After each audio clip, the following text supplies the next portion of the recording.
What do you do? Where do you want to go? What you up to this weekend?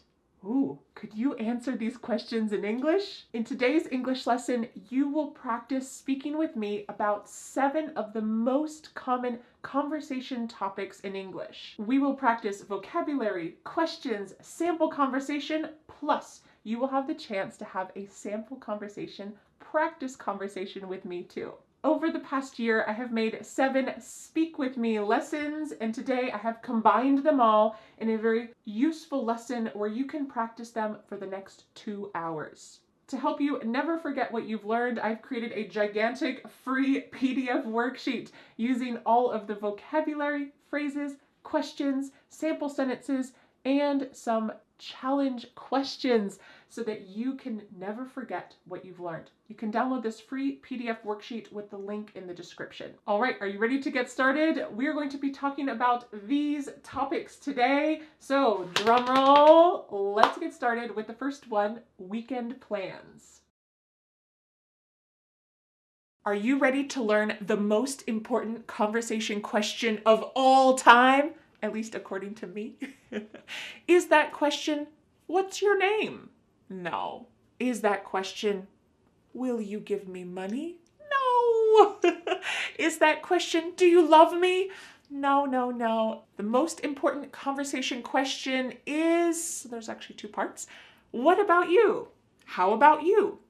When someone asks you about your weekend plans and you say a little reply, I'm going hiking, I'm not doing much, there might be an incredibly awful, awkward pause. What happens next? Well, this is where the most important question comes in. You can ask them, what about you? How about you? You can kind of imagine tossing a ball back and forth. The other person has asked you a question. What are you doing this weekend? They throw you the ball. Now you reply and you say, okay, yeah, I'm going hiking or I'm not doing much. You need to throw or toss the ball back to that person. And this question does that. How about you? It means you are asking the same question back to them. What are you doing this weekend? How about you? So I want you to remember this wonderful question. Either of them, actually, they have the exact same meaning. How about you? What about you? Remember these questions because later when we practice this at the end of this lesson during our conversation speaking time, remember these questions and use them. All right, let's go to some common vocabulary that you can use to talk about weekend plans. Brunch. Many Americans love brunch. The word brunch is a combination of breakfast and lunch. And that's because we usually eat this on the weekends, maybe a Saturday morning or a Sunday morning, between 10 a.m. and 2 p.m. It's a time when you could eat either breakfast or lunch, and it's usually a long social event. So you might go out to brunch with your friends or have your friends to your house to eat brunch. My friends and I are meeting at our favorite brunch spot on Sunday. Great. It's a restaurant where you can eat breakfast type foods, usually with some kind of alcoholic drink like mimosa or something with fruit in it, or maybe some champagne in the morning, and you can eat this in the company of your friends. Another common weekend word is social butterfly. A social butterfly refers to someone who makes a lot of plans. They are flying around to another activity. They're always doing things, usually involving lots of other people. They are a social butterfly. If you are a social butterfly, probably the year 2020 with lockdowns and all of these things were probably really difficult for you because you love to get together with other people and always be active. So we can use this in a sentence like this. My friend is a social butterfly. She has invitations to 3 brunches and 4 afternoon teas. Amazing. What if you are not a social butterfly? What if you are the opposite? Are you a unsocial caterpillar? No. It means you are a homebody.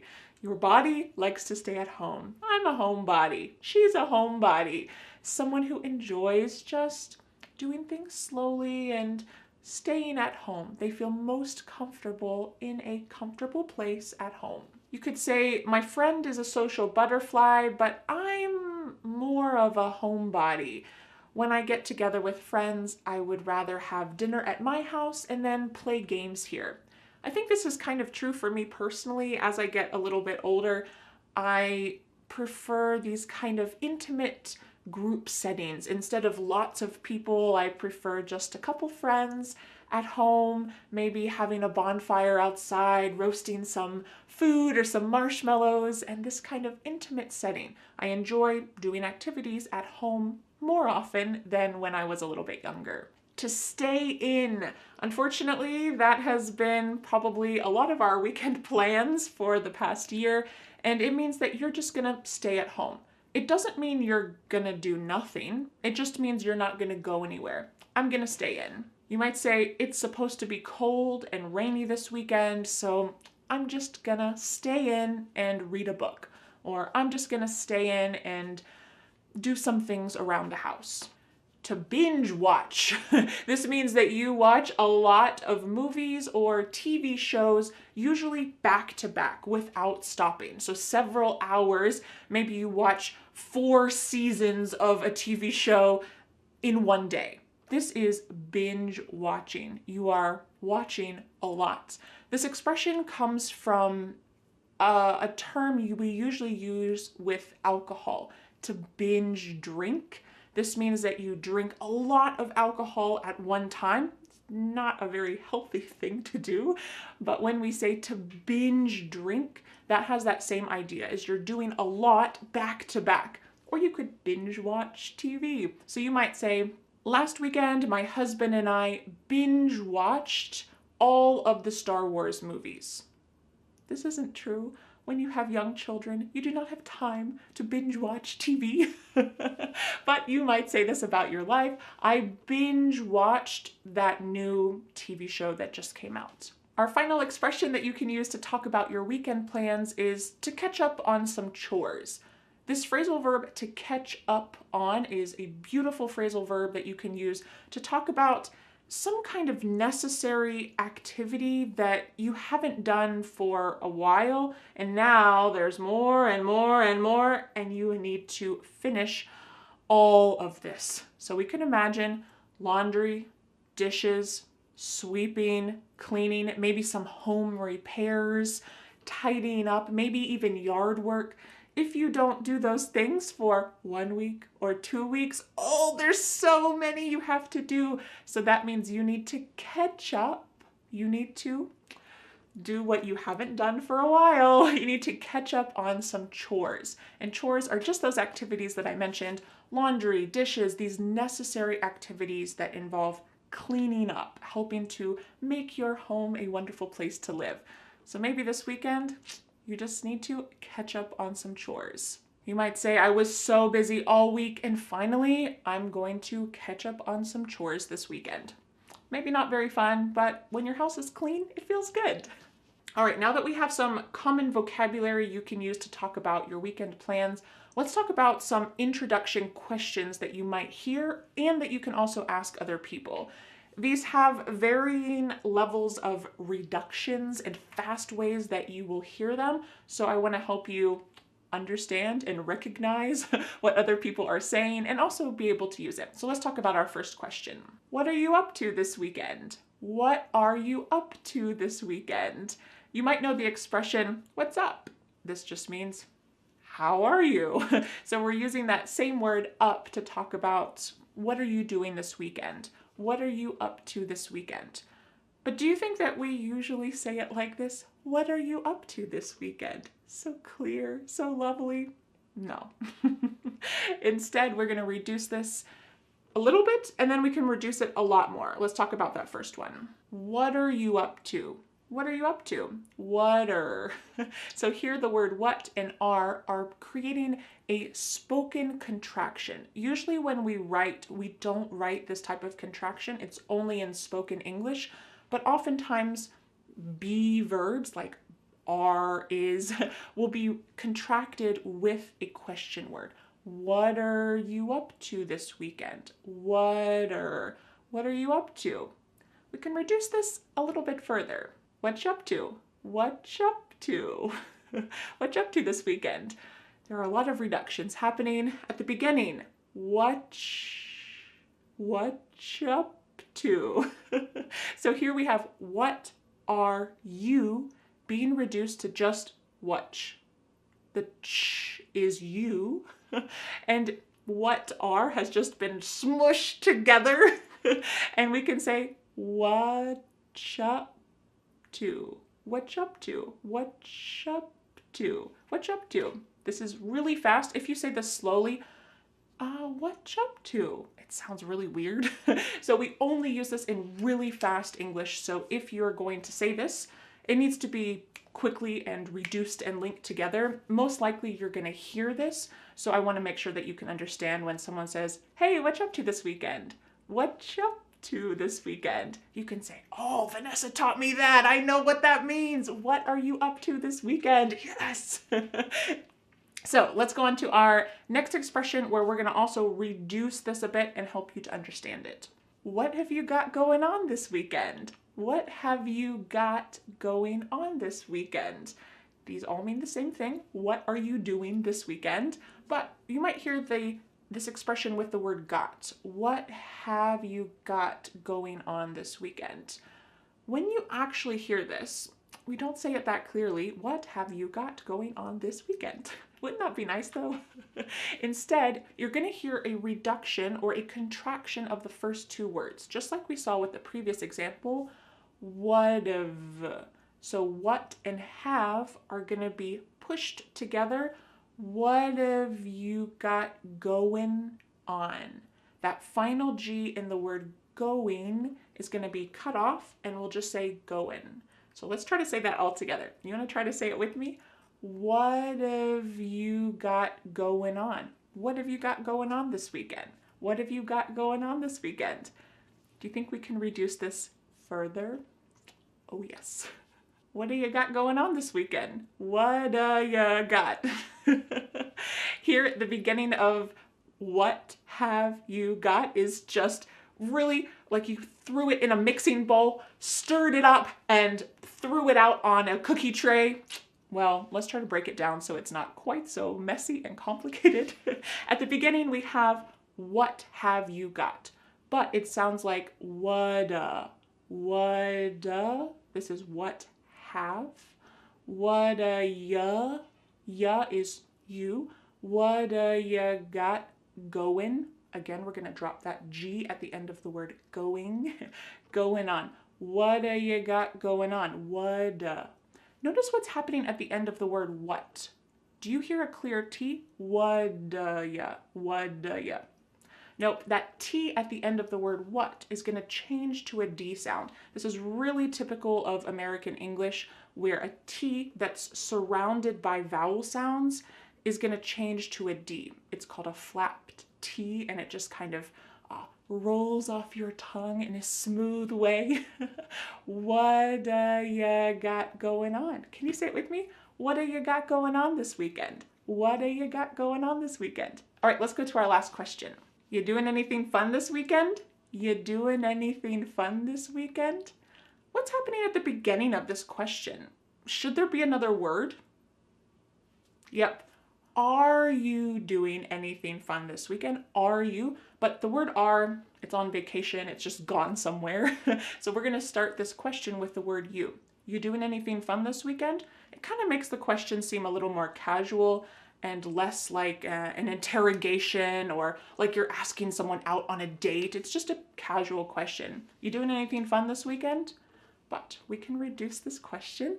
We're not going to reduce it an awful lot, but we will hear this reduced a little bit. When we say you doing anything fun, instead you're going to hear ya doing. Ya, the word you is reduced to ya. Ya doing. Listen to that G at the end. Ya doing, it's gone. It's also on vacation. Maybe it's on vacation with the word are. So let's say, ya doing anything fun this weekend? Ya doing, that's the main reduction that's going to happen in this question. You doing anything fun this weekend? You doing? Try to say that with me. You doing anything fun this weekend? You doing anything fun this weekend? All right, let's go on to some other common things that you will hear in these types of small talk, easy, casual conversations. If someone tells you about their weekend plans and it sounds interesting or fun, how can you reply? You might say, that sounds like fun, or how interesting, or just simply, nice. If that person is doing nothing, they're just sitting at home, maybe they're gonna binge watch some TV and stay in, well, sometimes it's nice to still say something positive in response. So you might say, sometimes it's nice to do nothing. And that's true, especially if you've been doing a lot. Sometimes it's nice just to stay in and relax for the weekend. So you might say, sometimes it's nice to do nothing. All right, before we practice our sample conversation together, what can you say at the end? Well, if you're talking about weekend plans, it is before the weekend, so you could just say, have a good weekend, or enjoy your weekend. Simple, great way to end the conversation. All right, let's take a deep breath. Are you ready to put all of this together? What I would like you to do is first, I would like you to listen to this sample conversation. Think about the different parts that are happening. You're going to hear our key, beautiful question, what about you? How about you? You're going to also hear some of the key vocabulary that we talked about, and also just some of the questions, the introductory questions. What you got going on this weekend? Great things like that that we'll put together. And then I'm going to put some pauses, and it's going to be your turn to have the conversation with me. So first, let's watch the conversation sample. Hey, what you up to this weekend? Oh, nothing much. I'm just gonna stay in and catch up on some chores on Saturday. But on Sunday, I'm gonna meet up with some of my friends for brunch. That sounds fun. Where's your favorite brunch spot? I usually go to Sunny Morning Cafe. What about you? What have you got going on this weekend? I'm kind of a homebody, so I'll probably just read a book in my hammock. That sounds nice. Well, have a good weekend. Enjoy your book. Thanks, you too. Have a good weekend. All right, are you ready to take this to the next level?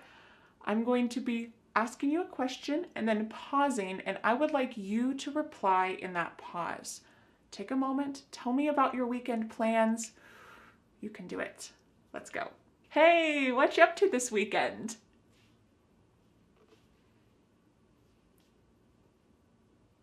How interesting. How often do you do that? Oh, me? I'll probably go hiking since the weather's gonna be so warm. Well, nice talking to you. Have a good weekend. Well, how did you do? If you would like, you can go back and practice that little sample conversation. You can take a deep breath, enjoy yourself. That's part of learning English, is I want you to enjoy the process, enjoy the journey. Let's start with some common questions for talking about eating out in restaurants. Since the pandemic began, a lot of restaurants have changed their service model. So these questions will cover eating in a restaurant, but also ordering food to go. So I hope that these will help you in any situation that you're in. Let's start with our first question. Do you want to eat out? This phrasal verb to eat out means at a restaurant. We don't often say, do you want to go to a restaurant? Do you want to eat at a restaurant? We just say eat out. Do you want to eat out? But we often reduce this question to sound a little more comfortable and casual. You want to eat out? Ya is you. You want to eat out? You want to eat out? We've dropped the question word completely. Do. Just ya. Ya. And then we have reduced want to become wanna. This is a common reduction in English. Can you say this question with me? You want to eat out? You want to eat out? Or we could cut off that first word ya completely and just say, want to eat out? Ask it with me. Want to eat out? Great. Then you might ask, where do you want to go? Where do you want to go? But do you think we say it clearly like this? Unfortunately not. Instead, you could say, where you want to go? Where ya wanna go? So this is a similar reduction to our first question. You becomes ya, and want to becomes wanna. Where ya wanna go? Where you wanna go? Where you wanna go? Should we order pickup? Should we order pickup? I want to let you know that in the US, there are a lot of terms that are used for this idea that you're not eating in the restaurant, you're ordering food, but then you get the food and you take it somewhere else. Maybe you take it back home or you take it to a park. We could use a couple different phrases and it's just your personal preference. For me, I say pick up. Do you want to order pickup? Do you want to get pickup? But you could also say, should we order takeout? Should we order carry out? Should we order takeaway? So a lot of different phrases, and you are going to hear these all around the US, so it's just your choice what you'd like to use. Another fun question to ask what someone would like to eat is, what are you in the mood for? What are you in the mood for? Don't deny it. Sometimes in your heart, you're just in the mood for comfort food, something that's heavy and rich and reminds you of a cozy, warm time in your childhood.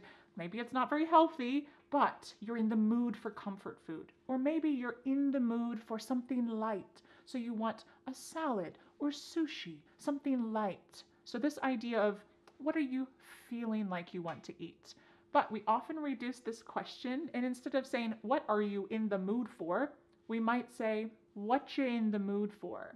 Whatcha is what are you?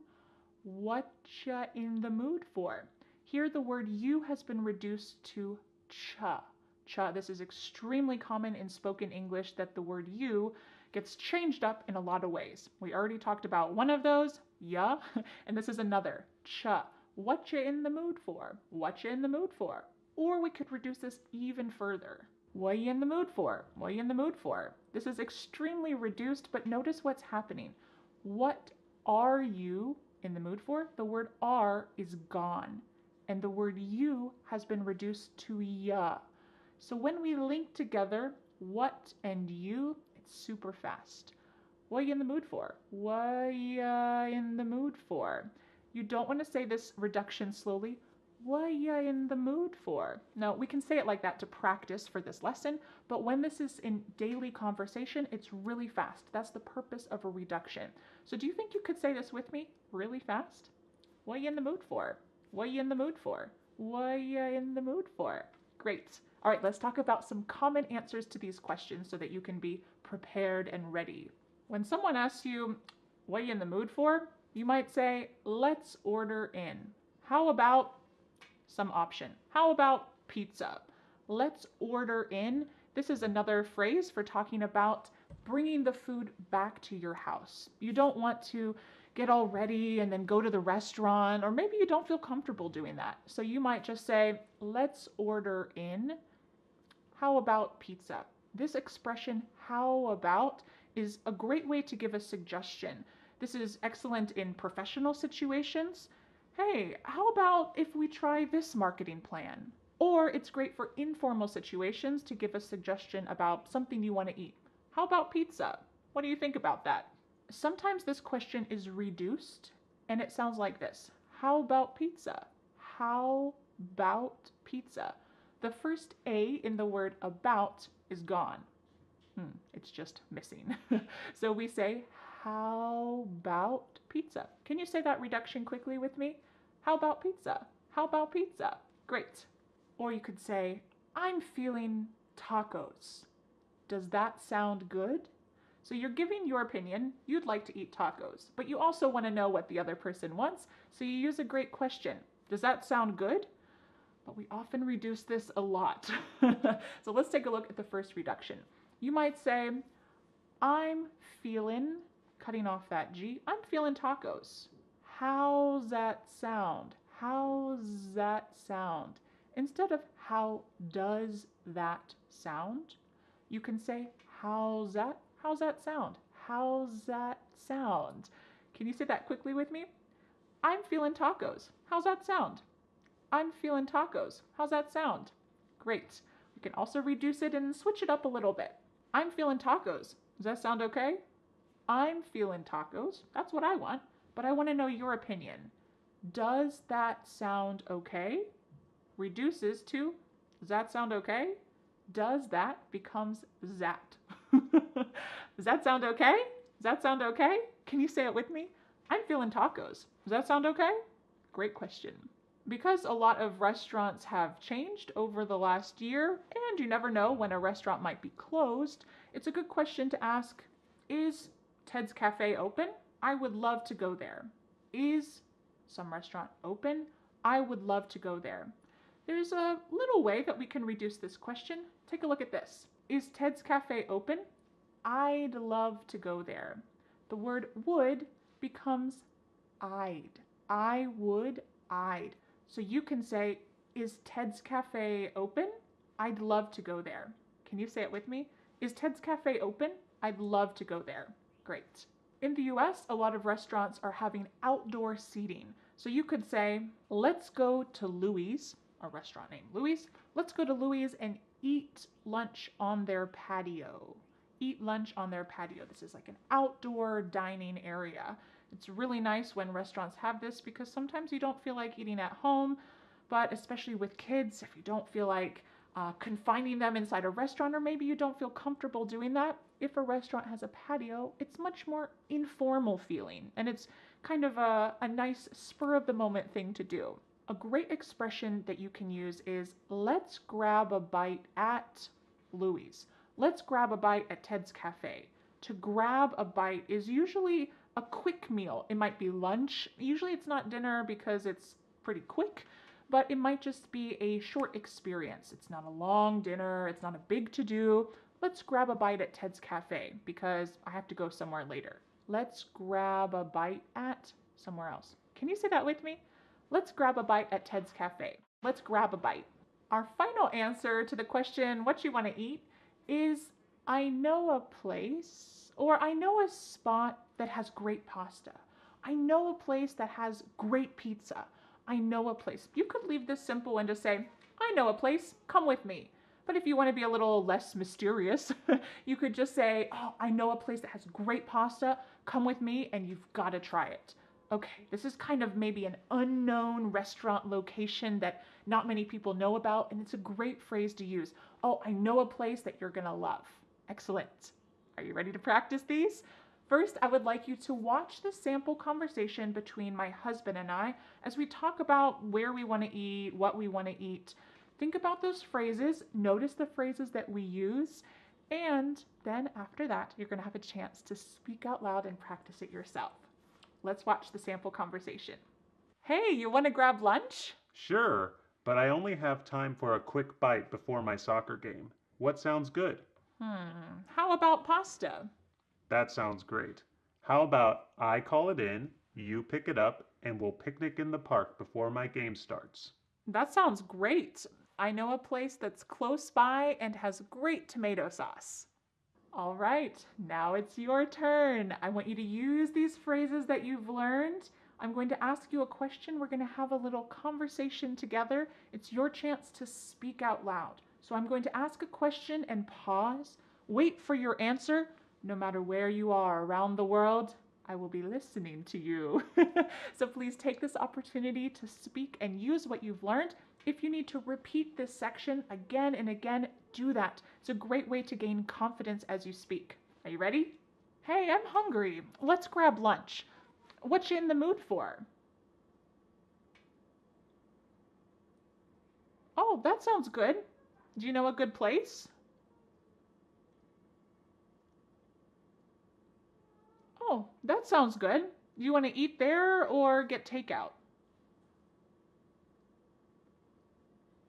Great, let's go. Well, how did you do? Do you feel a little more confident discussing dining options and talking about eating out? I hope so. In this lesson, we're going to talk about some common questions to ask about vacations, some common responses, and then you'll have a chance to practice this with me. Are you ready? I know that vacation this year looks a little bit different than most years because of, well, this virus that we have going around. So it's going to be a little bit different than usual talking about vacation. Let's first talk about some common questions and how to pronounce those naturally in English. Do you have plans to go anywhere this summer? Okay, this question is fine. You could use this full question. Do you have plans to go anywhere this summer? Okay, but there are a couple different ways to either reduce or slightly change this question that are a little bit more natural. Where you going this summer? Where ya, which is you, going, dropping the G. Where you going this summer? Where you going this summer? Or we could say, what you got going on this summer? Whatcha is what plus you. You becomes cha. Whatcha got going on? Again, we're dropping the G, but we're using a great phrasal verb, going on, going on. What's going on? If you go into a room and it's an absolute mess, you might use this phrasal verb and say, what is going on here? But you can use this also for vacation and say, what do you have going on this summer? Or reduced, what you got going on this summer? And it simply means, what are your plans this summer? What you got going on this summer? So if someone asks you this, you know that they're asking about your vacation plans. What you got going on this summer? Another common question is, are you doing anything fun for vacation? But we don't often say it as clearly as this, unfortunately, right? Are you doing anything fun for vacation becomes, you doing anything fun for vacation? Look at what's happening at the beginning of this question. Yeah. What happened to the verb are? Are you doing? It's completely gone. Maybe it's also on vacation. So we're going to start this question with just you, which is reduced to ya. Do you see how we reduce the word you in a lot of ways? Whatcha got going on? Or ya doing? Ya doing, we're dropping that G again. Ya doing anything fun? Something interesting happens at the beginning of the word anything. Ya doing anything fun? We link together doing because we're going to drop the G. It ends with the sound n, the N sound. And then the next word, anything, we sometimes drop the A and we're going to push those two together because there's two N sounds side by side. You doing anything? Doing anything fun? You doing anything? This is one of the reasons why English sounds quite fast to English learners. If you watch a TV show and you say, what in the world did they just say? I have no idea. Well, it's because of these droppings, linkings. This is quite common in spoken English. So you can say this question with me. Are you ready? You doing anything fun for vacation? You doing anything fun for vacation? Let's go to our next question. Where are you headed for vacation? Where are you headed for vacation? This question is very clear the way I just said it, but it uses a wonderful verb, headed. This is, yes, your head, but it's talking about the direction that you're going, some place that you're going to visit. So if you get a call from your mom and she says, where are you going? You could say, I'm headed to the store. This means that's the direction that you're going. You are on your way to the store.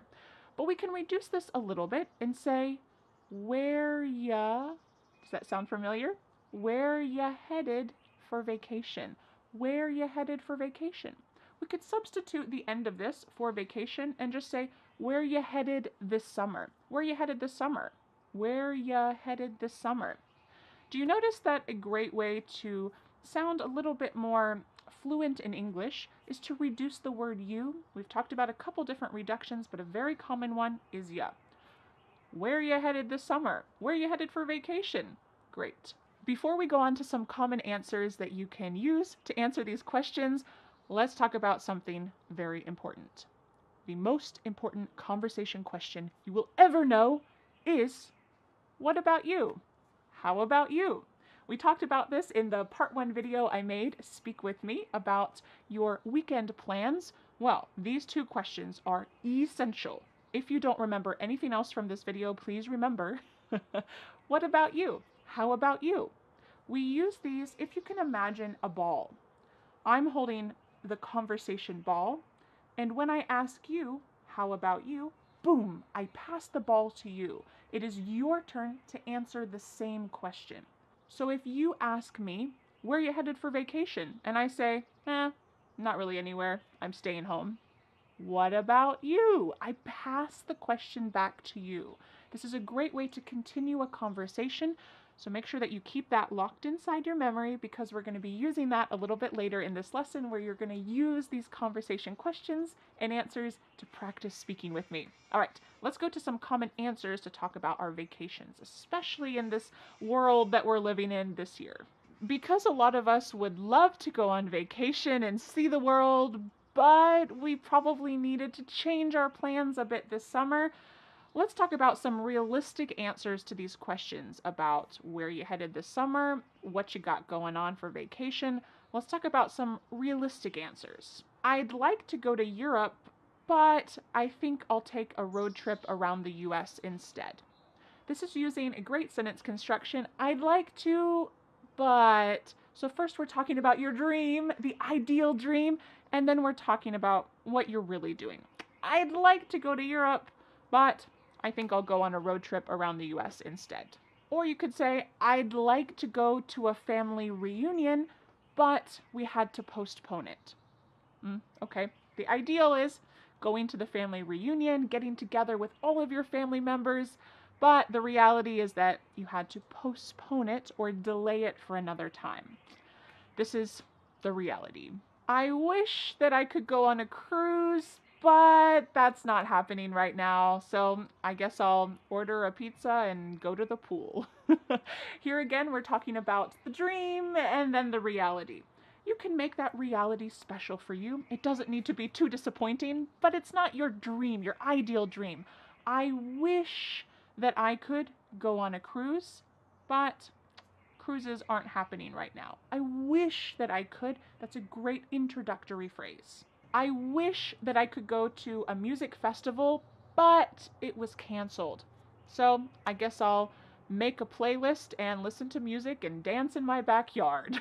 I wish that I could, but this is what I'll do instead. All right, let's go to our third phrase. I was going to take my family to New York, but I think we'll go camping instead.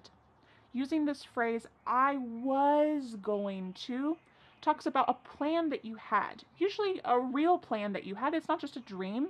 It's a plan that you had and then you needed to change it. I was going to take my family to New York, but I think we'll go camping instead. So we have the dream or maybe a plan, but unfortunately that's not the reality. I was going to backpack across Italy, but I guess I'll stay home and learn how to cook some Italian dishes instead. This year is all about, and last year is all about trying to make some kind of compromise, a change in plans that's not too disappointing. I was going to backpack across Italy, but I'll learn to cook some Italian dishes instead. Okay, now that we have some common questions, don't forget our key question. How about you? What about you? And some common answers. Let's take a look at a sample conversation so that you can try to imitate this when it comes to be your turn. Let's take a look at this sample. Hey, you doing anything fun this summer? Well, I was going to go backpacking around Europe, but instead I think I'll just go camping in some local state parks. What about you? Well, I was going to meet my family in Florida for a family reunion, but that got canceled. So now I think I'm going to have a socially distanced outdoor movie night in my backyard. Do you want to come? Sure, that sounds great. Text me the details and I'll be there. Great, I'll see you around. Enjoy your camping trip. Thanks, I will. See you at the movie night. Okay, now it's your turn. Put together all of these pieces. I'm going to be asking you a question, then I'm going to be pausing. I don't care where you are living around the world, my ears are going to be listening to you. Then I'll be replying, and I would like you to take this opportunity to speak out loud. If you need to go back, review this section, do it again and again, and just gain some more courage, feel free to do it. This is a wonderful chance to speak out loud. Are you ready? Let's do it. Hey, you doing anything fun this summer?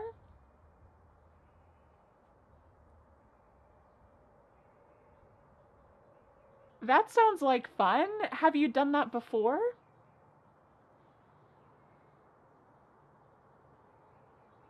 I wish I could take my family on a trip to Switzerland, but with the travel restrictions, I think we're just gonna go on a road trip here in the US instead. Yeah, well, it was nice talking with you. See you later. So, how did you do? Do you feel a little bit more comfortable talking about your vacation or summer plans? Feel free to go back and review our practice section together. It's a great way to speak out loud. Okay, let's get started with some common vocabulary to talk about where you live. If you live in a city, you might say, it's really busy where I live. New York City is a busy place. Or you could use the word crowded. Tokyo is a crowded city. There are lots of people everywhere, and there are not many places where you can be alone and have a quiet moment. Maybe you might say that your city is busy and crowded. What's the opposite of this? You can say Stockholm, Sweden is a relaxed city. It's a quiet place. I don't know, I've never been to Stockholm. If you're from Stockholm, Sweden, let me know. But you might say, where I live is just a relaxed place. Or we can say, it's relaxing. If you come visit where I live, it's very relaxing and quiet. Maybe that's because it's in the country. Let's go on to these two common words to talk about the type of place you live. You might say, yeah, I live in Delhi, India, and it's one of the largest urban areas in the world. There are so many people here. It's busy, it's crowded, it's an urban area.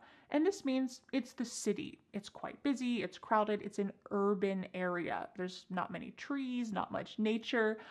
But on the other hand, you might say, I live in the country. The word country means United States, France, Japan, these places, but in the US we use this to mean countryside. We do say countryside sometimes, but we're more likely in the US to say I live in the country. That means in nature. Maybe there's some farms around you, maybe there's forests around you, and you don't live in a busy urban city center. You live in the country. So I wonder for you, do you live in the country or do you live in an urban city center? Do you live somewhere that's difficult to get to? You might say, yeah, my city is off the beaten path, but it's worth visiting. So for me, my city, Asheville in North Carolina, it is definitely off the beaten path. It's not a huge city. It doesn't have a big airport that comes here. It's off the beaten path. But if you want to check out some other local sites in the US, it could be nice to visit. It's off the beaten path. This also can be used to talk about locations within a city. So, if you visit Paris and you go to the Eiffel Tower and then you get hungry, well, the places that are close to the Eiffel Tower to eat, those are what we call tourist traps. Those places are only for tourists. They're extremely expensive. They're not high quality. It's just to trap tourists. But if you want to eat at a great location, you might go somewhere off the beaten path. This is somewhere that not many other people go to. And it's an expression that's great to use about like little secret local locations. So when I visit your city, I might ask, are there any places off the beaten path that I can visit? Are there any restaurants off the beaten path that only locals know about? What is something off the beaten path that I can do? Well, let's say that where you live is not extremely popular, but it's becoming more popular. Maybe because of the pandemic last year, people are traveling to different types of destinations. Maybe they're deciding to travel to more nature places, places that are in the mountains or places that are not in big city centers. Well, that might mean that where you live is becoming an up and coming place. We use this term up and coming to talk about somewhere that's not extremely popular, but it's becoming more popular. So you might say, yeah, my city isn't really popular right now, but it's an up and coming place. You've got to check it out. We can use this on a smaller scale, just like off the beaten path, to talk about a restaurant or a neighborhood. Yeah, that neighborhood used to not be a good neighborhood, but now it's an up and coming neighborhood. You've got to walk through it, just look at the houses, look at the architecture, enjoy the sights. So you might say it's an up and coming place. Excellent expression. Our final expression to talk about where you live is must see, or some must see locations. Can you imagine what this means? Does it mean it's not important to see it? Nah, you can skip that. No, you must see this. So, for example, when you visit Egypt, the pyramids are a must see. So we can use it as a noun, a must see. Of course, when you go to Egypt, the pyramids are a must see. When you go to London, Big Ben is a must see. When you go to New York City, the Empire State Building is a must see. These are kind of like the top things that you need to see. But even if you don't live in one of those really popular cities, if you live somewhere a little bit off the beaten path, you can still use this expression. You might say, in my city, yeah, this view on the top of the mountains, yeah, that is a must see. You drive up this hill and you can have a great 360 view. That is a must see. So it's something that you cannot miss when you visit that location. So when I visit your city, tell me, what are some places that are a must see? I don't want to miss them. Next, let's talk about some common questions that you can ask other people about where they live, and also other people will ask you about where you live. So make sure you're comfortable answering them about where you live. The first question is, where are you from? This is an extremely common question, and you can just say, yep, I'm from the US. But it's nice to give a little more details. So you might say, I'm from Asheville in North Carolina. It's a pretty quiet place, but it's kind of up and coming. Great, you're giving some details. It's quiet, but it's also up and coming. I live in Asheville. You're inviting a conversation. If you just say, I'm from the US, or I'm from Asheville, that's where I'm from, someone might ask you, what's it like there? Or if someone doesn't give you more details about where they live, they just say, France. I live in London. I live in LA. Okay, well, you might want some more details. You want to continue the conversation. This is a great question to ask. What's it like there? What's it like there? What is it like there? They might say, oh, it's so hot in the summer, but in the fall, it's awesome because we get some great leaves and you gotta check it out in the fall. Excellent. If someone has not mentioned the weather yet, you can say, what's the weather like there? They can go into some details. You could say about your city, oh, the winter is so cold, we get tons of snow, but when it melts in the spring and all of the leaves become green and the flowers bloom, it's awesome. You've got to visit in the spring. If you have not told someone what time to visit yet, they might ask, what's the best time to visit? So when Dan and I were planning a trip to go to Costa Rica a couple years ago, we did a lot of research about what is the best time to visit Costa Rica. Their seasons are very different than our seasons, and we were going to be spending a lot of time outside. So we wanted to make sure it wasn't going to be raining the whole time, wasn't going to be pouring down rain or too hot the whole time. So we asked this question, when's the best time to visit? So someone might ask you, when's the best time to visit your city? For my city, I think the best time to visit is the fall. The leaves are beautiful in the mountains. There's so many different colors and the air is so crisp and fresh. You gotta visit in the fall. If someone asked you, what's your city known for? What would you say? This means, what is your city famous for? Why do people visit your city? It might just be something simple, like, oh, the air is so fresh. Or it might be, oh, they just love this pastry, this type of dessert that's made in my city, and a lot of people like to come and eat that pastry. Cool. It could be something simple, or if you live in a bigger place, you can obviously talk about some famous destinations that your city is known for. But if people have not heard about your city, they might ask this question, oh, what's it known for? What's your city known for? And then you can think about some great places to visit that people might be interested in. Whenever I ask someone about their city, especially if I'm going to visit, like your city, I like to ask about their personal favorite thing to do. So someone might ask you, what's your favorite thing to do in your city? Or what's your favorite thing to eat there? What's your favorite thing to see? because I think that local people's perspectives are often different than a tourist perspective. So finding out what the locals like to do, specifically what you like to do, can be really valuable and can add to a rich visiting experience. So if I asked you, what's your favorite thing to do in your city? You might tell me, oh man, there is this little bar off the beaten path down this alley, and you got to check it out. It's so cool. They brew their own beer, and the atmosphere is awesome. It is a must see.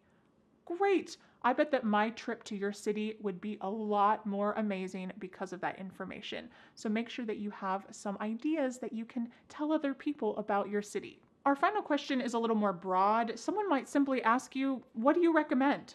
Or maybe if you're talking to someone who lives in New York and you are about to visit New York, great. You can ask them some questions and say, what do you recommend? What do you recommend about New York? What do you recommend that I do? Oh, you got to see this museum. It's really cool. They have local artists that they have on display and all these different things you can see. Great. You're asking, what do you recommend in general? It might not be that person's absolute favorite thing personally, but to visit the city, what do you recommend? Great. A wonderful question to ask. What do you recommend? All right, now that we've talked about some common vocabulary to describe your city, some common questions that you can ask or other people might ask you about where you live, let's see a quick sample conversation between me and my husband Dan, where we talk about visiting Rome. Now, neither of us are from Rome, but I want you to use your imagination. Let's imagine that Dan is from Rome. He's actually from the US, but let's imagine that he's from Rome and he is giving me some insider tips about what I should do on my upcoming trip to Rome. Let's watch the sample conversation and listen for some of the key vocabulary that we just talked about, because you are about to have a chance to use it yourself speaking with me. Let's watch. Hey, Dan. Hey Vanessa, are you excited for your trip to Rome? Yeah, I can't wait. It's such a historic place. But are there any tourist traps I should avoid? Yeah, avoid all the gelato shops, except this one. It's off the beaten path, but trust me, it's worth it. Oh, thanks for the tip. Any other must-sees? Well, the Colosseum is great, but my favorite thing to do is wander around and see all the little chapels. It's usually more relaxed and less crowded that way. Oh, that's good to know. Thanks for the tip. No problem. Enjoy your trip. I will. All right, now it is your turn. I'm going to ask you some questions about where you live because I'm coming to visit.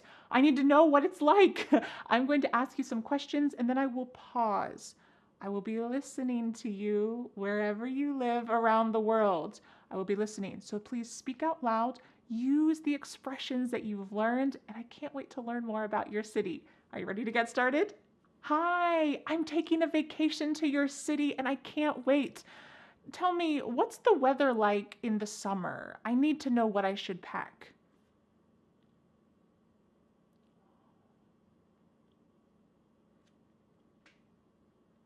That's good to know. Thank you. Well, what's your favorite thing to do or see in your city?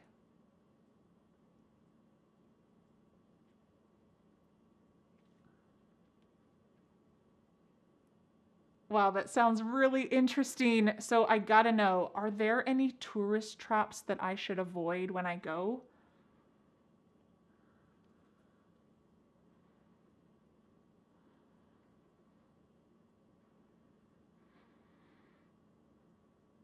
Thanks so much for the tip. I look forward to visiting. I can't wait to see you soon. Bye. All right, how did you do having this conversation with me? You're welcome to review that and say it again and again and again to practice and grow your confidence. Let's get started with some common expressions to talk about birthdays. Let's talk about some types of birthday parties. A birthday bash. This is a big party. Lots of people, lots of presents, lots of games. It's a big one. So you might say, we're throwing a birthday bash for my niece because she's turning 10, double digits. Quite exciting. To throw a party. Are you holding the party and whoo, throwing it? No, I mean, maybe you're throwing some confetti, but this is just another way to say we're having a party or we're going to plan a party. We often use the verb to throw. You might say, We're throwing a party for my grandma's 90th birthday. It's going to be a big birthday bash. What if you're not a fan of birthday bashes? You want to keep things more low key. You might say a gathering or a get together. This is something small and intimate, just family, a few friends maybe. You could say, I'm not a fan of big birthday bashes, so we're just going to have a little gathering at my house. Or we're just going to have a little get together at my house. This is true for me. Usually for my birthday, we just have a little get together at my house with a couple friends, maybe some family, nothing too big. Surprise! Oh, what did I just do? I surprised you because it's a surprise party. Usually with a surprise party, the person who is having the birthday doesn't know about the party. This is the ideal situation. So someone is planning, inviting guests, setting up everything, and they try to get the birthday person to come into that area without knowing anything, and they walk in and then everybody jumps up and says, surprise! So I'm curious, have you ever had a surprise birthday for you? Have you ever helped to participate in a surprise birthday? I don't think that I ever have, but one time when I was in college, my friends threw a surprise birthday party for me and another friend who has the same birthday. And I didn't want to go. I said, I'm studying. I have a test. I can't go down there. No, I'm not going to go have dinner with you guys. No, I need to study. And then one of my friends finally realized that I wasn't coming. And she said, hey, Vanessa, it's a surprise birthday for you. Come on. So I kind of had no choice at that point because I realized, oh, they're doing something nice for me. So you might say, we're throwing a party for Vanessa. It's a surprise party. Don't tell her. Well, unless you can't get her to come. Next, let's talk about some common phrases that are just associated with birthdays. The first one is RSVP. Now, this is occasionally something that we use in spoken conversation, but it is more common on a written invitation. It could be a physical invitation, or it might be an internet invitation using, Facebook events or something like this. But RSVP stands for the French "Répondez s'il vous plaît," and it means please respond. Please tell me if you're coming. So usually you will see this sentence: RSVP by June 30th. RSVP by Saturday, whatever date. So there's a deadline. Please tell me if you're coming so that I can order the right amount of cake, so that I can make the right amount of food. This is just a polite thing to do, to RSVP. Wonderful. Another common phrase for birthdays or for parties is BYOB. What if I said dinner and cake are provided, BYOB? What would that mean to you? Bring your old bag. Bring your old balloon. No, this means bring your own beer or bring your own booze. Booze is a slang term for alcohol. So this means I am not providing alcohol. If you want to drink alcohol, bring what you want to drink. Bring it for yourself. This is very common, and it's not really rude. In fact, it's good to tell guests if they are allowed to drink alcohol at your house and you're not going to provide any. It's good to tell them, I don't have any, bring your own. BYOB. This is quite a common expression, especially in an invitation. You might see that written. Dinner and cake provided, BYOB. Excellent. Make a wish. Usually after we sing happy birthday, you blow out the candles and you close your eyes and you make a wish. There's kind of a superstition that if you tell people your wish, it will never come true. So usually it's a surprise. I will never tell you what my birthday wishes are because it probably won't come true then. So this is kind of a superstition.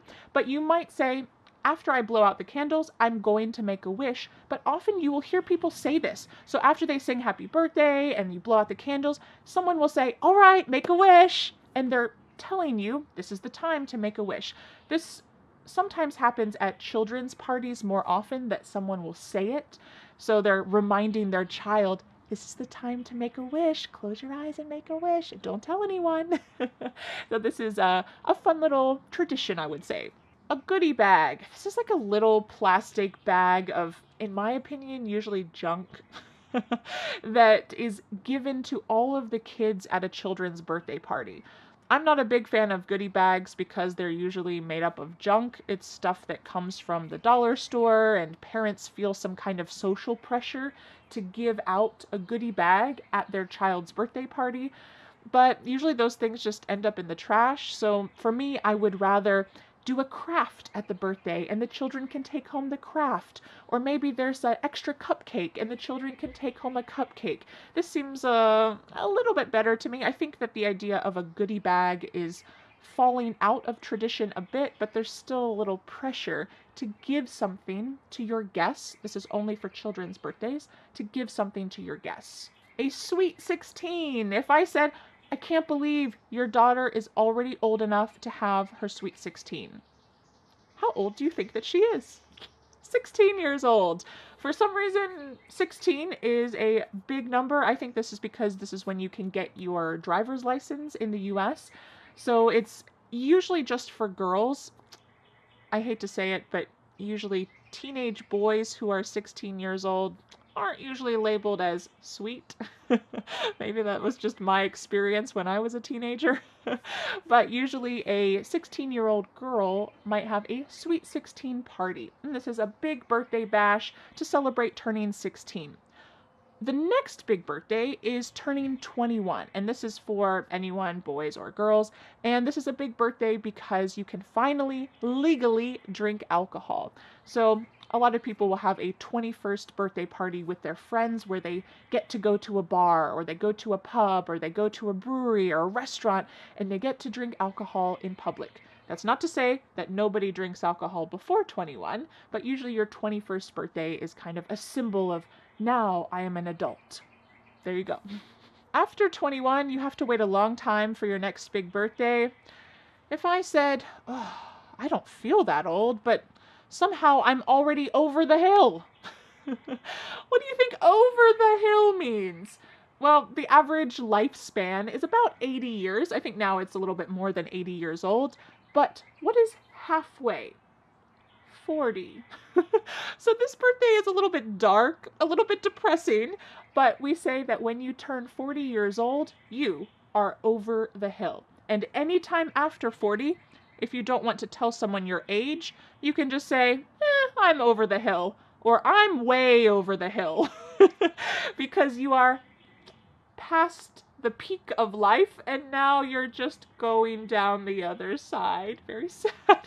So usually if you go to the grocery store and you buy any kind of balloons or birthday bags or birthday decorations for a 40th birthday, they all are black or gray or have to do with like gravestones or skeletons. It's very it's a little bit silly because obviously when you're 40, you're still young, but it's just this silly idea that now, oh, you're over the hill.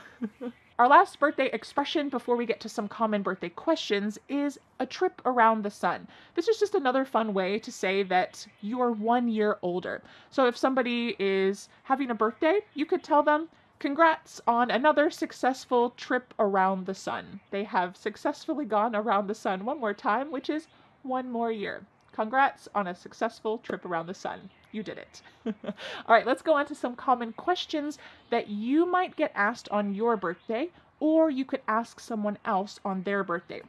And we'll talk about some common answers as well. Any plans for your birthday? This is an extremely common question. If someone asks you, any plans for your birthday? You could say, yeah, we're planning a big bash this weekend. It's going to be exciting. Or, no, we're just going to have a small gathering with a couple friends. Excellent. Any plans for your birthday? What do you want to do for your birthday? This is a great question to ask if you know that you will also be included in the birthday plans. If you are a family member or a close friend who will help to organize the birthday activities, you can use this question. What do you want to do for your birthday? That kind of is asking, hey, what should I plan for your birthday? And you could say, yeah, I'd like to have just a small get together at the house. Maybe we can have a cookout, maybe some cake, just some kind of small get together. A little bird told me it was your birthday. What would you like? This expression, a little bird told me, is kind of almost a universal idea, I think.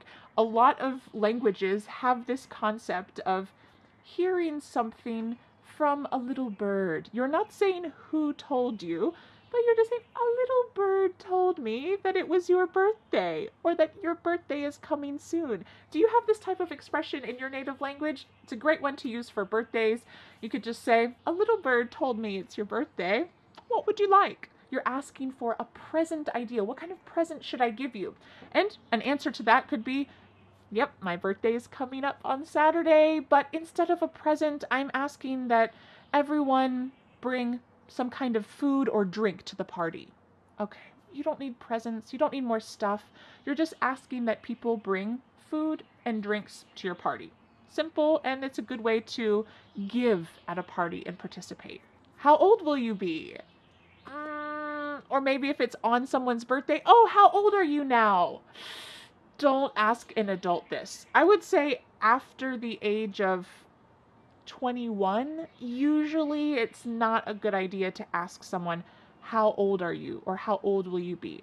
In American culture, it is quite rude to ask someone their age when they're an adult. For a child, it's no problem. Children love telling people their age. Usually they're very specific, like, I'm 7.5. I'm 8.75. They're very specific about their age because they're so proud of it. But once we become adults, we become a little bit more hesitant to share our age, especially with anybody.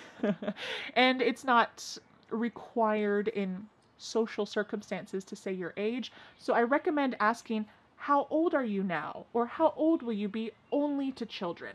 When someone invites you to a party, you can ask, is it a surprise party? That way you can not be the one who spoils the surprise. So maybe they forgot to tell you, oh, it's a surprise party. So it's a good thing to ask, is this a surprise party? And they might say, oh no, he knows about it. Or he might say, oh yes it is, don't tell him. It's a great question to ask. Is it a surprise party? Do you need me to bring anything? Can I bring anything? This is a great question to ask anytime that you go to someone's house for dinner, for a meal, for even just tea or coffee, and especially for a birthday party or a holiday gathering. It's great to ask, do you need me to bring anything? Or what can I bring? I ask this all the time, and I really appreciate it when my guests ask this, because maybe it would be nice if someone else made the salad, or someone else made a dish for the meal, or maybe even someone just brought a game or something to do. This can help to ease the burden of the person who is throwing the party or just having a holiday gathering. So this is a great question to ask. I highly recommend it. And if someone asks you, oh, can I bring anything? You can think, okay, well, yeah, maybe bring your own booze. Or, yeah, do you have a favorite board game? Maybe after dinner we could play a game. Bring a game. Or could you make a salad? Could you make a dessert? Not even make, could you just bring one? You can buy it, that's okay. But this kind of question can help to have everyone feel like they're participating in the evening. All right, now that we've practiced some common expressions for birthdays, some common questions for birthdays, let's go on to our conversation. I'd like you to see this sample conversation that I had with my husband, Dan, about birthdays. You're going to recognize a lot of these questions, a lot of the expressions about birthdays. Listen to this conversation carefully, because in just a minute, Dan will leave and I will be asking you those questions, and it will be your turn to speak out loud. Let's watch the sample conversation. Hey, Dan. Hey, Vanessa. You have a birthday coming up, don't you? Yep, pretty soon. Another trip around the sun. Cool. Do you have any plans for your birthday? Yeah, I'm gonna have a big birthday bash. I would love for you to come. I can send you an invitation. That sounds fun. Do you need me to bring anything? You can bring your favorite party game and a big appetite for cake. All the other details will be in the invitation. Sounds great. I'll be there. Great, see you then. Okay, you watched the sample conversation. Now it's time to take a deep breath and practice this yourself. I'm going to ask you a couple questions, and I will pause. I will be listening to you, no matter where you live around the world. I will be listening, and we will be having this conversation. If it seems too fast for you, If you want to try it again, the good news is that you can click pause on the video and go back and practice it again. No problem. Are you ready? Let's get started. Hey, a little bird told me that your birthday is coming up. Do you have any plans?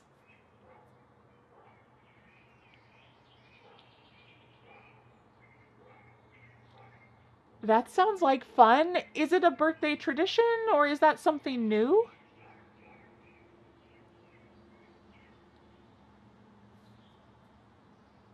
Cool, I would love to come. Can I bring anything?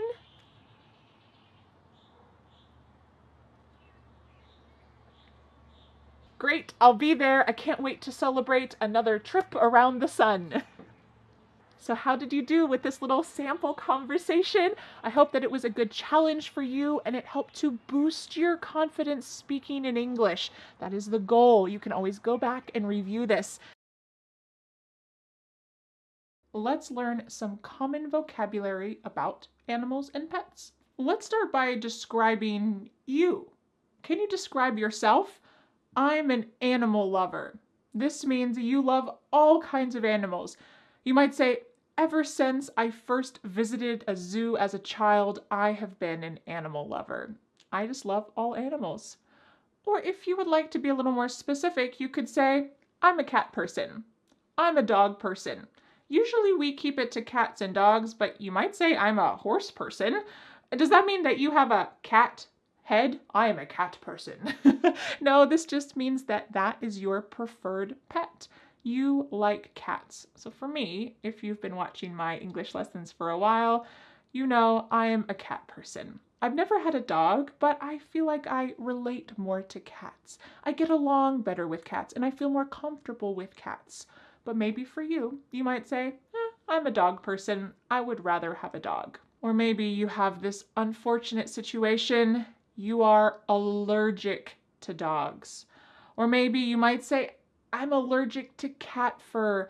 I love them. They're so cute and cuddly and I wish I could have a cat, but I'm allergic.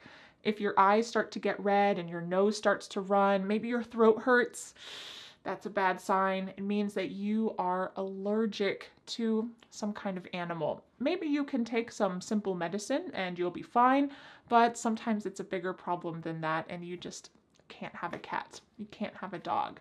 I hope you're not allergic. Now let's describe your pet. But a little note, first of all, something that I've noticed that's different between English and some other languages is that when we're talking about our pets or someone else's pet, we use he or she. We don't use it very often because it feels like you're creating some kind of distance or it's a wild animal or you don't really care about that animal. It's just an object, it.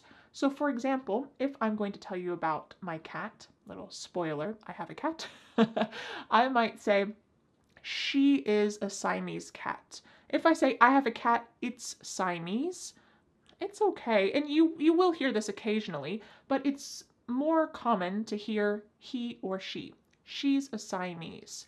She likes to play with cat toys, he or she. And if you're not certain if an animal is a he or a she, like if you see a neighbor's dog and you want to talk to that neighbor about their dog, you can just say he and it's okay. The neighbor will maybe correct you and say, oh, yes, she's a poodle. And then you can say, oh, yes, what's her name? And you can use her when you find out. But in general, we use he or she for pets. A common word we use to describe pets is breed. What breed is your pet? But we often just say kind. What kind is it? So when we're talking about a dog or a cat, there are different types.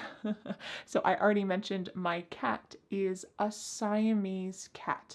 This is a specific type or breed of cat. What breed is your cat? Oh, he's a Siamese. She's a Siamese. What breed is it? But we often use the question, what kind is it? Which we'll talk about in our questions section in a minute. Another common term used with pets is a rescue. This is describing your pet. Both of my cats are rescues. I got them from an animal shelter. This means that I didn't buy them from a breeder who is making purebred cats. No, I went to the animal shelter. These are abandoned cats who need a home. I went to the animal shelter and I adopted, we often use the word adopted, I adopted 2 cats. They are rescue cats, or they are rescues. And this is the idea that I rescued them. Sometimes in the US, you see a bumper sticker, something like this, that says, "My dog rescued me." Have you ever felt like this? Maybe you saved your dog from the animal shelter, but really, your dog changed your life. Your dog rescued you. You might also hear the word mutt. Mutt can be a little negative if you say it with a negative voice, but it just means that you're not certain what kind of dog you have. We only use this for dogs, and it means, well, it's a mix of so many different types of dogs that I have no idea. He's a mutt. We got him from the animal shelter, but you know what? He's the best dog I've ever had. He's a mutt, but I don't care. So it's that idea that he's not pure. He's not a purebred dog. He's a mix of so many kinds of dogs, but you know what? It's still a great animal. Next is fur and coat. My cat's fur is so soft. After I give my dog a bath, he has a silky coat. He's not wearing a coat, it's just talking about his fur. And these words are kind of interchangeable. He has soft fur, he has a silky coat. So great words to talk about animal hair. Let's talk about some words we can use to talk about how friendly an animal is. The first one is just friendly. He's friendly. You'll often hear this as someone is walking their dog, and if their dog wants to come closer to you, the owner might say, "Oh, don't worry, he's friendly. He loves little kids." And your child can pet the dog. Or you might ask, "Is he friendly?" And that means, can I pet him? So it's a great word to use to talk about if your dog is comfortable with people. He's friendly. He's not very friendly with little kids, so we'll just try to stay away. There are 3 words that are variations of this. One is wild. Lions are wild. They are not friendly towards people. I do not recommend trying to pet a lion. They are wild. The next level is stray. We might say, that cat is a stray cat, or he's a stray. And that means that he lives on the streets, and maybe he'll come close to people to get some food. He might not really hurt you, but he doesn't want to live in your house. Maybe if you adopt him, he'll want to live in your house, but he doesn't have an owner. He's a stray. He's a stray cat. Some cities around the world have a lot of stray cats or stray dogs. They don't belong to anyone, but everyone helps to take care of them. Everyone helps to feed them. In the US, this isn't very common. We don't have a lot of stray cats or a lot of stray dogs because animal shelters are a big part of American culture. A lot of people, when they want a pet, they will go to an animal shelter instead of buying a purebred dog or a purebred cat. So a lot of stray dogs or stray cats who live on the street will be taken to an animal shelter for someone to adopt. So you might say, my cat was a stray before we got him. He was a stray cat before we got him, and now he's just so friendly. The next level is domesticated. So this means a cat or dog or animal that was previously wild and now is very comfortable with humans. So we could use this for a lot of different animals like cows. Cows are domesticated. A long time ago they were completely wild, or horses. Horses were completely wild, but they have become domesticated. Over time, people have trained them to become comfortable with humans. They are domesticated. We often use this term for farm animals. Horses, cows, chickens, sheep, goats, they are domesticated animals. Some animals just can't be domesticated, like a zebra. You can't ride a zebra. You can't domesticate zebras. It would be pretty cool, but they're just an animal that cannot be domesticated. Before we go on to some common questions that you will hear and that you can ask about pets, let's talk about pet care and some words that you can use to describe pet care. A cage, a crate, and a kennel are all the same thing, and it's somewhere that you can keep your animal contained. So you might say, I put my ferret, some people have a ferret for a pet, I put my ferret in the crate to take it to the vet, which we'll talk about in just a second.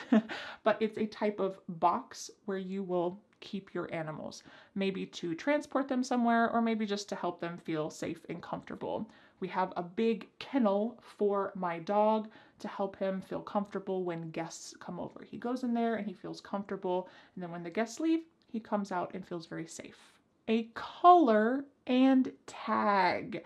This goes around your animal's neck and has some important information like the pet's name, your phone number, maybe your address, and if your pet gets lost, well, someone can help you to find your pet again by calling you with the number that's on the tag on their collar.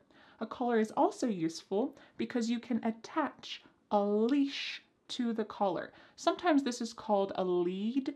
I think that lead is maybe more a term that professional people will use. A veterinarian will use this, maybe a dog trainer will use this, a lead. But for daily conversation, we often just say leash. Where's the leash? I need to find the dog's leash so that I can take him on a walk. One time I saw somebody having an iguana on a leash. Sometimes people put their cats on a leash too, but usually cats don't tolerate that. Have you ever seen a strange animal on a leash before? A vet or veterinarian. Usually we shorten this to vet. You've already heard me say this a couple times, and that's the doctor for an animal. So you might say, I need to take my sick dog to the vet. Or what is the best vet to take my dog to? We're talking about veterinarian, but it's a situation where we don't use the longest word, we just use a short, simple version. Yes, finally in English, there is a simple way to say a long word. So you can just say vet. My cat's vet is just up the street, or we have a vet appointment next week. Excellent. Now, I just want to let you know, if this is your job, if you are a vet and someone asks you the common question, what do you do? Which means, what's your job? And you say, I'm a vet. Well, this might be slightly confusing if someone has no idea that you work with animals, because a vet can be two different things. It can be a veterinarian or it can be a veteran. A veteran, that means someone who used to be a soldier, they used to be in the military, and now they're retired. So that means that you could either be an animal doctor or a retired person from the military.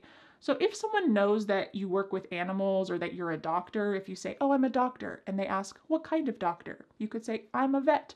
Okay, they will know that you work with animals. But if someone has no clue, you might say, I'm a veterinarian. You might elongate that a little bit just to be more specific. Or if you are a vet from the military, you might say, I'm a retired veteran, or I'm a retired vet, I was in the Navy. You might want to be a little more specific. So that's a situation that might possibly come up. What can you do to bond with your animal? You might play fetch. So you could say, my cat likes to play fetch. Who would have guessed? Usually dogs do, but sometimes cats do too.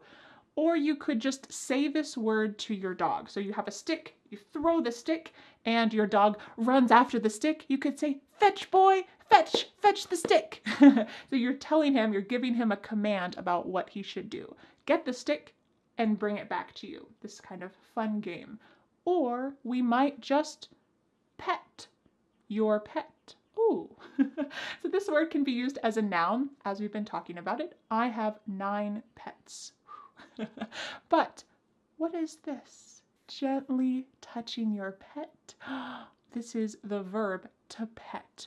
When you are stroking or just gently touching your animal, this is a very kind, nice thing to do. Well, you are petting your pet. So if you're walking down the street and someone is walking a dog and that dog seems friendly, the dog wants to talk with you, and the owner says, oh, don't worry, he's friendly, you can say, can I pet him? Great, that means that you can stroke his head or his back or under his chin, and it's a nice way to enjoy a dog, to kind of connect with each other. Okay, are you ready to go on to some common questions that people will ask you about your pets and also you can ask? Let's do it. Do you have any pets? Very simple and straightforward question. You might say, when I was a kid, I had a dog, but now I don't have any pets. Okay, well, this is just answering in a nicer way than just, no, I don't have any pets. You're giving some information. When I was a kid, I had a dog, and now I don't have any pets. Good answer. When you see a dog, a common question is, what kind is he? We're talking about the breed of dog. What kind is he? It's sometimes unusual to see a purebred dog that's only one kind, only one breed, so you'll often hear this type of answer. He's a lab mix. We got him at the animal shelter. He's a mix. So this means he has 2 different, or maybe 3 or 4 different types of dogs in his blood. So we could say he's a mix or he's a lab mix, and this means he comes from different types of breeds. Another common question is, what's his name? Of course, you can just say your pet's name, but I wanted to give you some of the most common female pet names and also some of the most common male pet names in English. So the most common female pet names are Bella, Luna, Lucy, Daisy, and Coco. There are many other pet names for female dogs or cats or horses or who knows what, but these are some of the most common. In fact, one of my cat's names is Luna. Some of the most common male pet names are Max, Buddy, Teddy, Rocky, and Duke. These are really common male pet names in the US. A question we already talked about is he friendly? Great. Someone might ask you this if you have a dog, and you're welcome to ask someone else this if you want to pet a dog. Is he friendly? Yes, you can pet him. Another common question is, how long have you had him? And maybe this is not how old is he, but how long has he been a part of your life? So you might say, I got Max from the animal shelter 3 years ago. How long have you had him? I've had him for 3 years. If you mention that your dog or someone else mentions that their dog is a specific breed, you could ask this question. What made you decide to get that breed? Maybe you're just curious about that breed, you're trying to have a conversation, or maybe you're thinking about getting a dog too and you want some more information. So you could say, what made you decide to get that breed? And if somebody has, for example, a lab, which is a Labrador retriever, if somebody has a lab, they might say, well, I heard that labs are family-friendly dogs, so we decided to get one. Okay, they have a reputation for being good with kids, for being friendly. They're family-friendly, so we decided to get one. All right, now that we've practiced some common vocabulary about pets, some common questions about pets, now I'd like to show you a sample conversation between my husband Dan and I talking about some pets. After this sample conversation, it will be your turn to speak with me and tell me about your pets, or maybe the pets that you wish you had. And after that will be the big reveal of my 9 pets. All right, let's watch the sample conversation. Hi, Dan. Is that your dog? I thought you were a cat person. Hey, Vanessa. I'm an animal lover, but Fluffy's not mine. I'm just walking him for a friend. Oh, gotcha. Is he friendly? Can I pet him? Yes, he's friendly. You can pet him, but watch out. He drools. Oh, good to know. Well, I'll stick to my non-drooling cats. Oh, but good boy, Fluffy. I'm gonna walk him at the park to play fetch. Wanna come? Sure. Okay, now it's your turn. I'm going to be asking you a couple questions, and then I'm going to pause, and you can speak out loud and try to answer these questions and pretend like we're having a conversation together. If you feel like it's too short of a pause, feel free to pause this video. That's kind of the bonus thing, exciting thing about having a video conversation. You can pause me and spend some extra time explaining what you would like to say. All right, are you ready? Take a deep breath. Let's do it. Hi, I didn't know you had a pet. What kind is he?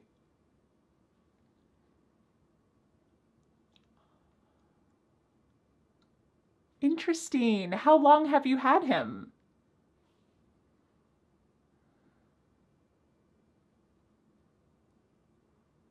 That's so nice. You know, I've been thinking about getting one too. What do you like to do with him?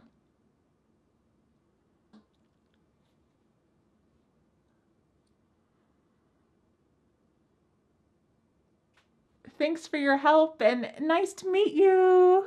So how did you do? Are you ready to talk about your pets now? I hope so. I hope I have empowered you to be able to speak more comfortably about this common conversation topic.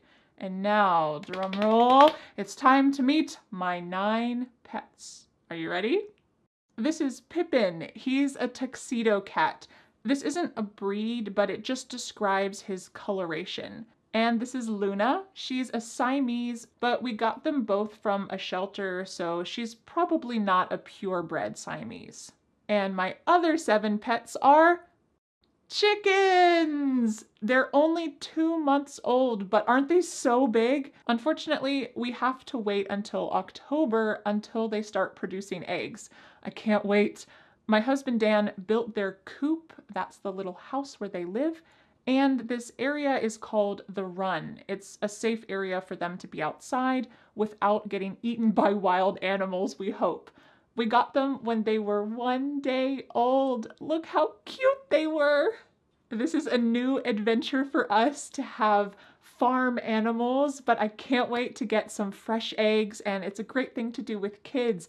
Go down to the chicken coop in the morning and gather the eggs. I can't wait. That'll be so much fun.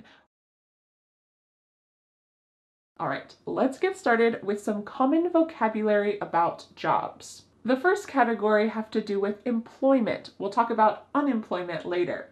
You might say, my day job is in an office, but I'm taking some night classes to become a nurse. This expression, my day job, usually means your primary job, the way that you make the most money. It could imply that it's during the day, but if you happen to work a night shift, you can still say my day job. This is my main job and how I make money. It's my day job. Another way to talk about your main job is to say my 9 to 5 is in a marketing firm. My 9 to 5. This talks about the hours that you work, 9 a.m. to 5 p.m. You might work different hours. You might work 7 a.m. to 4 p.m. You might work in the afternoon or the evening, but we still use my 9 to 5 to talk about your primary job, my 9 to 5. There is kind of a new movement talking about this expression, and it's often about how people don't like their 9 to 5, that this is something that they're not satisfied with, and people who are not enjoying their 9 to 5 might find some articles online that say, want to ditch your 9 to 5? Here's how to find your dream job. An expression we'll talk about in a moment. But sometimes in this modern age, 9 to 5 implies that it's just a job. I don't really care about it. It's my 9 to 5. It's somehow that it's the way that you make money, but it's not really your passion. It's my 9 to 5. What about jobs that are not your primary money-making job? You can use a lot of different expressions. We could call those jobs a gig, a side gig, a hustle, a side hustle, or you might just say, I do it on the side. So let's imagine that you make earrings, but it's not your 9 to 5. It's not your primary job. Well, you might say, I do it on the side. I make earrings on the side. Or you could say, I have a side gig making earrings. Okay, this is not your primary job, but it's something that you do and you still make some money, but it's not your primary job. If you don't work 40 hours a week at a job, then you have a part-time job. In the US, 40 hours per week is considered a full-time job, but a lot of jobs are part-time jobs. So you might say, yep, I work a part-time job on the weekends at a restaurant. I work a part-time job. Maybe it's your main way of making money. Okay, you just work less hours. Or maybe it's just a side thing. Or maybe you're also a student and you have a part-time job at the same time. That's a great way to describe something that you work less than 40 hours a week on. Now let's talk about unemployment. Unfortunately, over the last few years, a lot of people became unemployed. This is really scary. You don't know how you're going to survive, feed your family, take care of your future. You might be laid off. Laid off means you didn't personally do something wrong, but the company either cut your position, they couldn't pay for you anymore, and it's not something personal. It's usually a problem within the company. So when a company is suffering, usually financially, or they change their whole system, their whole model, and they don't need some people anymore, they might lay you off. This is a great phrasal verb. Of course, you don't want it to happen to you, but it's a great phrasal verb to know to explain the situation. Because it's not that you were fired. To be fired means you did something wrong. And they said, sorry, you can't work here anymore, and there was a problem. Maybe you were late to work too many times. You got fired. This is different than being laid off. When you're laid off, it's not your fault. And it's not embarrassing to say, oh, man, I was laid off during the pandemic. That's not embarrassing. That's fine. It's not your fault. But if you say, I was fired, usually there's a little bit of embarrassment to talk about that because it means there was a problem. We can also say, I lost my job. This is a little more indirect than being fired. It might be because you did something wrong. I was late to work so many times that I lost my job. This means you were fired, but you didn't directly say that. But it could also mean that you were just laid off. During the pandemic, I lost my job. That's not your fault. You didn't do anything wrong. There were just problems with the economy, problems with the world in general. So you lost your job. So this expression, to lose my job, can be used either way. It can be used if you get fired or if you get laid off. Now let's talk about how you feel about your job. Let's imagine that you are a waiter at a restaurant. Well, you might say, I'm a waiter, but it's just a job. I'm looking for something else. It's just a job. This is a common expression to talk about a job that you don't really love. It's not your dream job. This is the opposite. If you love your work, for me, I love being your teacher. I love being able to be your teacher online too. It's really a great combination. Great for you. I can touch a lot of people, and also my life can have a lot of flexibility. Working online as your English teacher is my dream job. But there can also be some problems with work. You might say it's hard to find a good work-life balance. This expression, a work-life balance, is often used when you're working so much, or maybe, like me, you work from home. So it's hard to have a good line between your personal life and your work life. So maybe if you've been working a lot, you might say, I just need to take a break and find a better work-life balance. That's really important. If you've been working a lot, maybe you've even been studying a lot, you might face burnout. Burnout. This doesn't have to do with fire, but it kind of has the sense that your figurative flame and love of your job has gone out. So if you experience burnout, it means the thing that was your dream job, the thing that you felt passionate about, you no longer feel passionate about. This might be temporary. This happens to a lot of people like me who create content on YouTube. You have to be creative and come up with a lot of ideas, and sometimes there aren't many good ideas. Maybe I just have some kind of temporary writer's block and don't come up with a good idea and I feel overwhelmed.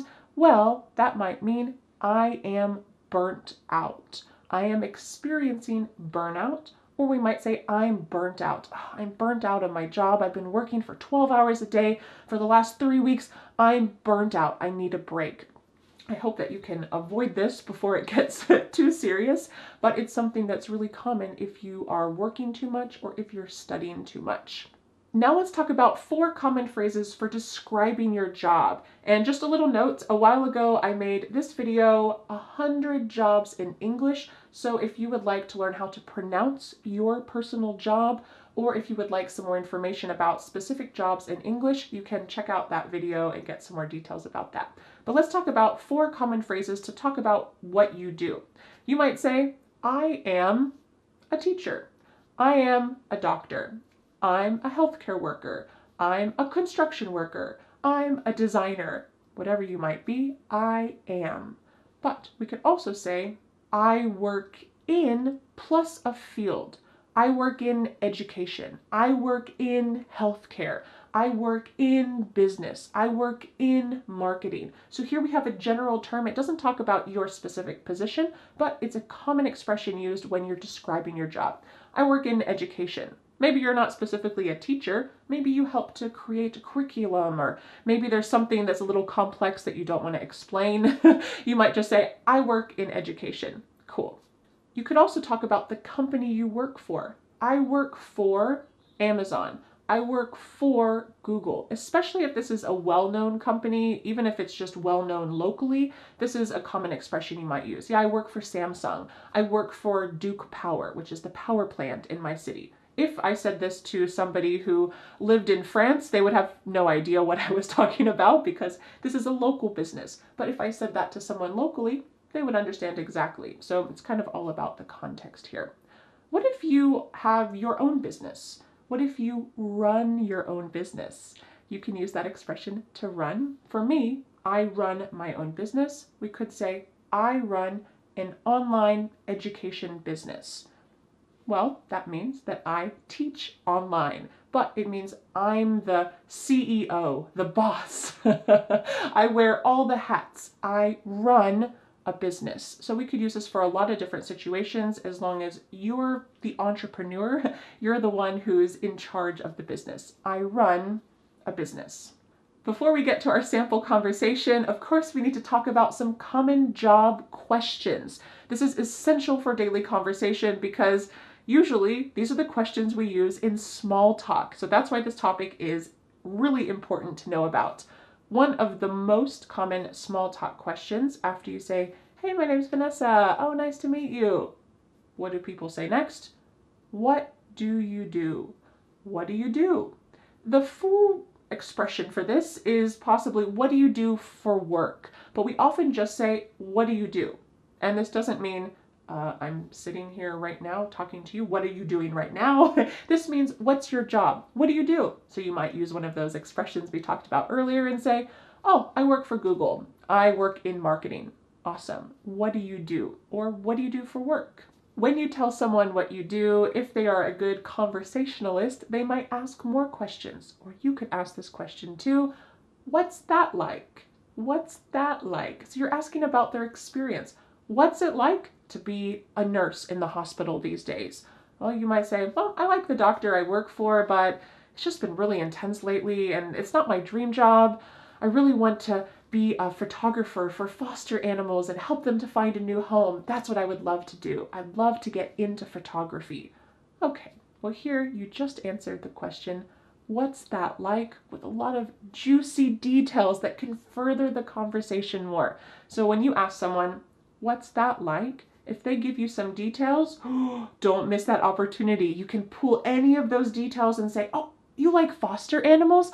Have you ever had any foster animals? Oh, I have a dog too. And you can kind of snowball the conversation. So this is a great way to get more information and learn about someone else. If you're talking with someone who you already know, maybe you kind of think you know what work they do, but you're not sure, or you haven't talked with them for a while, you might ask this question. Where are you working these days? Where are you working these days? These days means now. But if you haven't seen someone for 5 years, maybe you knew what their previous job was and you're trying to make small talk conversation again and get to know maybe something's changed in their life. So you could ask, where are you working these days? And you might say, oh yeah, actually I'm still working at Google. I've had the same job for the last 5 years. I feel really lucky that I didn't get laid off. So that's where I'm at. And let's say you're talking with someone and you know what job they have. Well, you could ask this question. How's work going? This is similar to asking, how's your family? Oh, how was your vacation? This is just a common small talk question about someone's job. How's work going? And maybe they'll just say, oh, it's going fine. Okay, that's fine. But if they give you more information, they might say something like, oh, it's going okay. You know, it was kind of my side gig for a while and then I got hired full time, but I'm having a hard time finding a work-life balance. So I think I'm going to look for something in a different field soon. Oh. Well, you just had a great conversation there, and you've got lots more information to be able to have more conversation with someone just from the simple question, how's work going? All right, now it's time to see a sample conversation using all of these expressions, or many of these expressions that we just talked about. You'll see my husband Dan and I having a little chit chat about our jobs, and I hope that you recognize some of these expressions and questions that we talked about, because in a moment after the sample conversation, it will be your turn to use them and to have a conversation with me. Are you ready? Let's watch. Hey Vanessa, where are you working these days? Oh, hey Dan, I run an online business, so I can work from anywhere. It's pretty great. Wow, what's that like? Well, I help students learn English and speak with confidence. It's my dream job, but I have to be careful to avoid burning out. Oh, that's awesome, but I understand. What about you? Well, unfortunately, I just got laid off at the coffee shop when they closed, but I got a job working part-time at a hotel. Oh man, that's a bummer. Have you ever worked in marketing? I'm looking for someone to help if you want a side gig behind the scenes. That'd be great. Tell me more about it. I wonder if Dan will get the job in marketing, working for Vanessa. All right, now it is your turn. And what I want to tell you is I will be asking you some questions and having a little conversation, but I recommend going back and reviewing this. You're welcome to pause the video and answer longer if you would like. This is a great chance to have kind of a structured, no pressure conversation in English. All right, are you ready to get started? Let's imagine we were at a gathering and the host said, "Oh, Vanessa, this is your name." And we get introduced to each other and then the host leaves. Here we need to have some small talk. So I ask you, so tell me, what do you do? And now it's your turn to talk. Go ahead.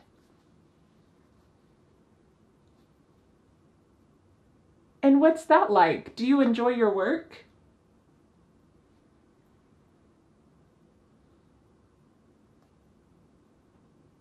Oh, me?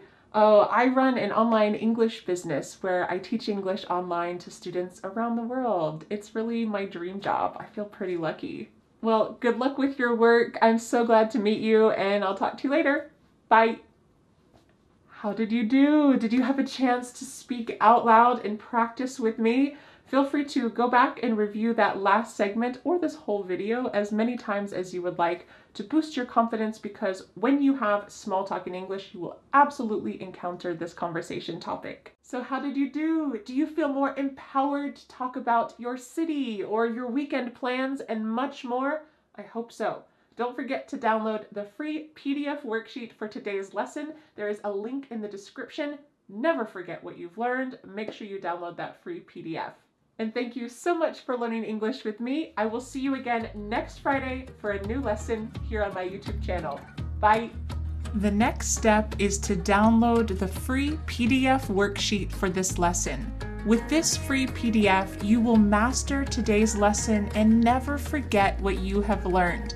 You can be a confident English speaker. Don't forget to subscribe to my YouTube channel for a free English lesson every Friday. Bye.